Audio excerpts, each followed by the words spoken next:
Hi, I'm Ben Drain from Sklo Library. It's time to talk about comics.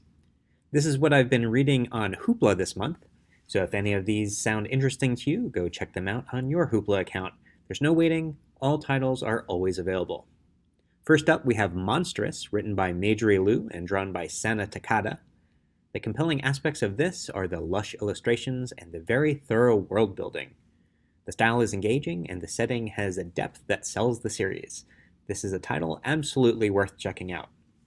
The plot of Monstrous, a female protagonist who has a bond with a Cthulhu-inspired pantheon of ancient gods and is being hunted by organizations that would use that connection for their own ends, is also nearly the same plot as our next title, Fatale, written by Ed Brubaker and illustrated by Sean Phillips.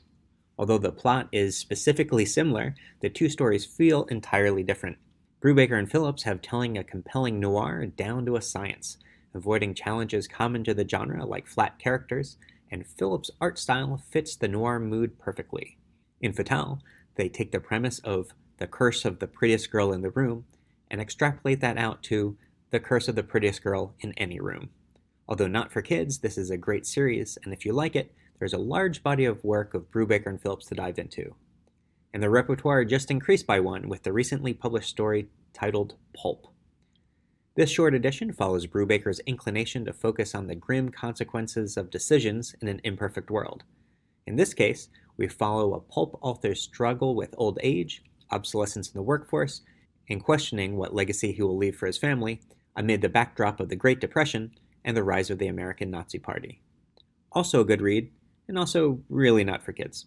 Next up, we have Volume 1 of Undiscovered Country by Charles Soule and Scott Snyder. This purportedly high-concept story envisions a future where the United States has secluded itself behind a wall, a plague ravages the world, and the narrative seems engaging at first glance. By the end of the first volume, though, it was clear to me that the whole was less than the sum of its parts. There's a fair amount of imagination in the details of the post-apocalyptic world, and it was engaging enough that I finished the first volume, but I won't be going back for number 2. The book is a pastiche of American imagery and memes, deployed randomly and without purpose, as if it's trying hard to convince you through volume of reference that it is clever, like a child experimenting with humor before they grasp it.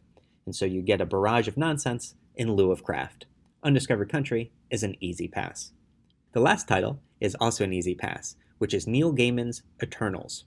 A rare miss for Gaiman, the story is flat and the characters are generic comic pablum. The story presents itself as an off-brand derivative of Gaiman's own American Gods. It's not painful, there's just nothing to it. And the opportunity cost of a monthly checkout is not worth it. So there you have it, 3 titles to check out and 2 not to waste your time with. Through Sklo Library, you get 6 checkouts a month with Hoopla, so make sure you use them.